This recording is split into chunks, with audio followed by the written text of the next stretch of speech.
Hello po mga kababayan at kaibigan. Welcome back to another episode of Simply Talkies Vlog. Eto pa rin po tayo mga kababayan, no? Nakakuha tayo ng free time sa ating BK at kami po ay nandito lang sa loob ng sasakyan habang kami ay nag-aantay ng aming mga kasamahan, no? So naisip natin magbigay ng maikling opinion at reaction dito po sa breaking news, no, nabasa natin sa GMA News Online na mukhang ni-raid po yung pinagtataguan ni ex-Bucor Chief Gerald Bantag. O, alam nyo naman siguro itong si Bantag, pugante na po ito. Ito po yung suspect, isa sa mga suspect di umano sa pagpaslang kay journalist Percy Lapid. At kung maalala nyo, yung isa niyang kasamang suspect na si Zuleta, pumanaw na po. At hinihinala nga na baka merong foul play. Mukhang sa latest kong nabalitaan, wala naman daw pong foul play, sabi ng DOJ, no?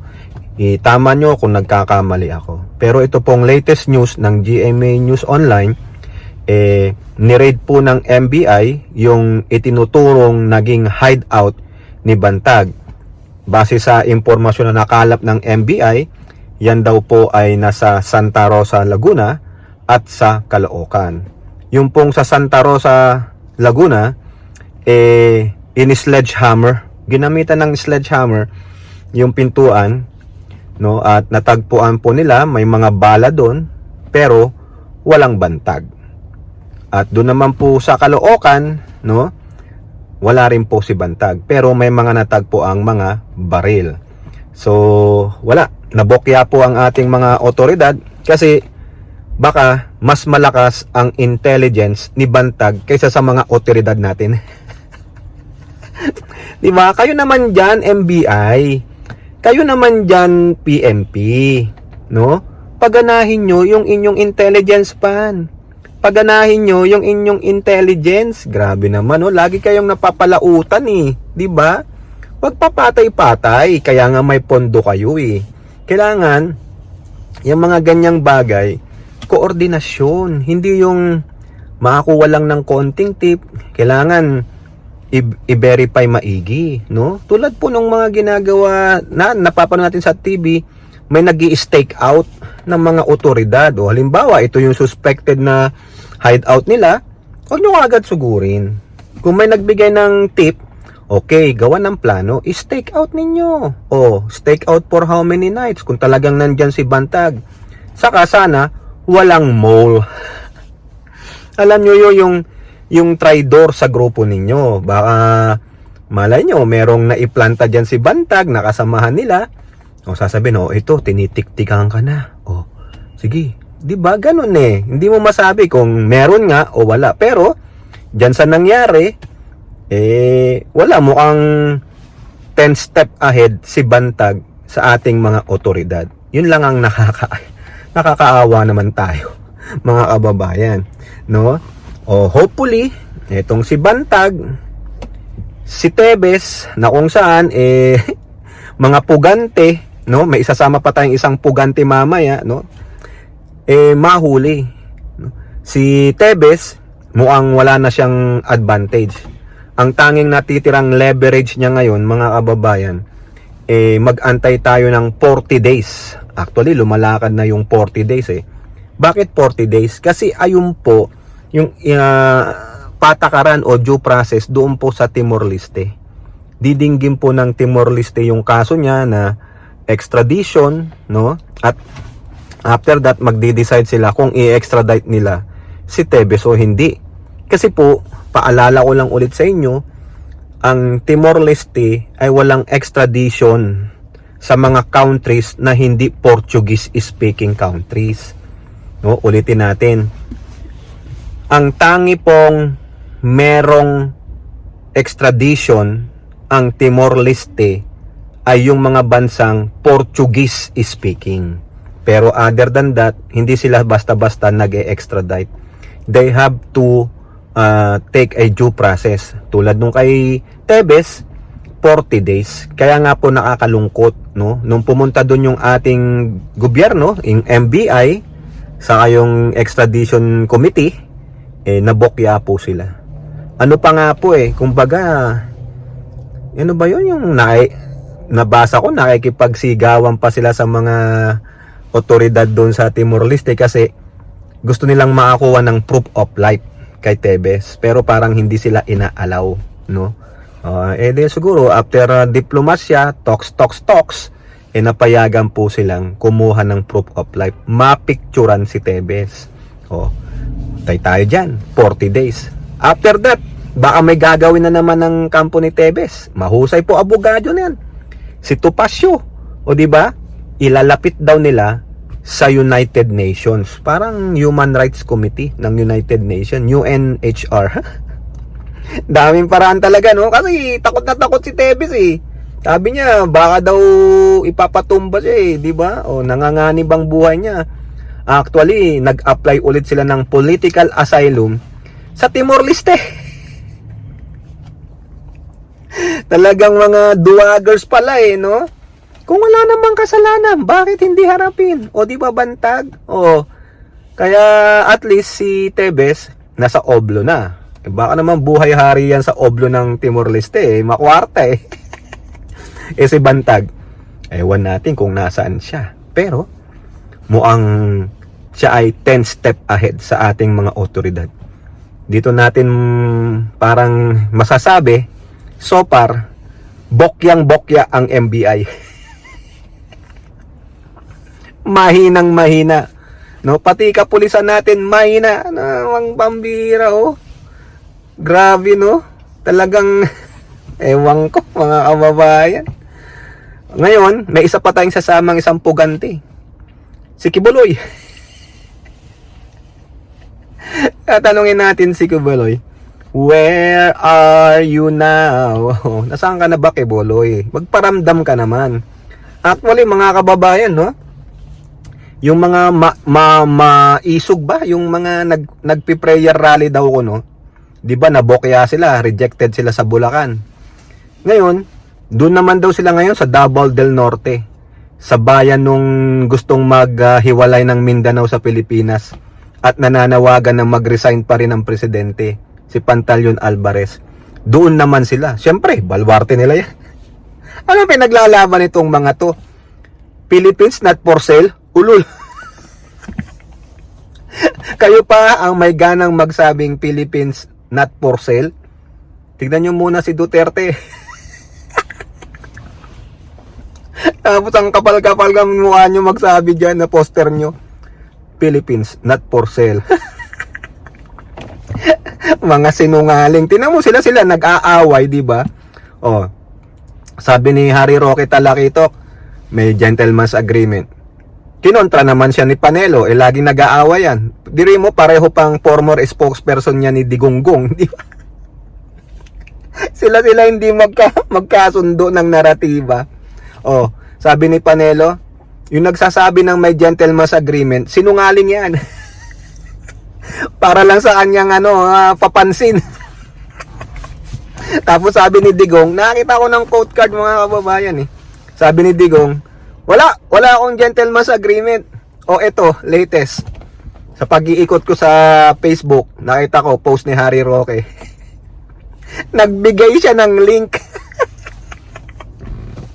Tingnan nyo sa Reuters. Nandoon o kaya kay Harry Roque sa kanyang official FB page. Nandoon yung link, sabi niya, ito, patunay na merong gentleman's agreement. Ala na. Talagang binagsak niya na si Digong. Sinira na talaga si Digong saka si Panelo. Talagang ayaw ko kay Roque. Sana siya ngayon, no? Binasag na siya ng Duterte. Kinakalaban niya na ang Duterte ngayon. Saan? Babalik yan. Alam mo kung saan? Sa Dilao. Paano? Tatanggapin ba siya ng Dilao? Hindi na. Tatanggapin ba siya ni Trillanes? Hindi na. Kung ako kay Roque, gumawa ka ng sarili mong kulay. May yellow, may red, may green. Ano na lang sa'yo? Hindi ka pwedeng mag-pink kasi may pinks di ba? Blue. Bughaw. Wala na. Talagang si Roque wala na to. ang political career niyan, no? Bagsak, wala yan. Nasa kumunoy na yan. No? Wag kayo maniwala. Tanga na lang ang kukuha kay Roque para isama sa partido. Kasi alam nila, no? Loose cannon si Roque. Yung sarili niya ngang party list tinanggal siya Tapos ngayon kay Duterte, wala na. Hindi mo. Grabe. Meron pa nga dyan yung survey ng yung survey ng RPMD. Di ba ang taas ni Pangulong Bongbong Marcos? Ngayon, sabi doon, naungusan niya na si Sara. Kaya daw bumagsak ang survey ni Sara sa RPMD, which has 10,000 respondents. Mas katiwa-tiwala yon. Bagsak si Sara. Gawa ni Roque. Tapos sabi ni Roque, sa ibang survey, yung Pulse Asia, Publicus, SWS, Okta, Tanjire, ang taas ng survey ni Tamil Mil. Kasi daw hindi siya namumulitika.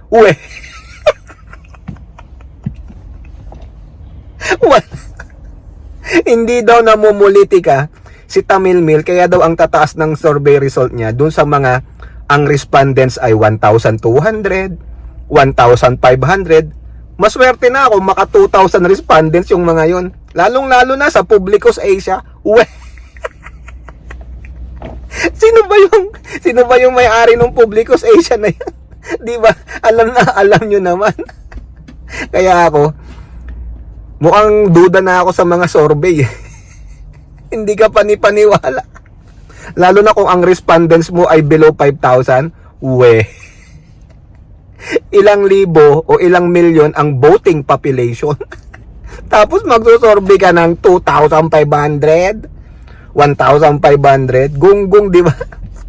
Ngayon, punta tayo kay Kibuloy. Pinapahapyawan lang natin, no?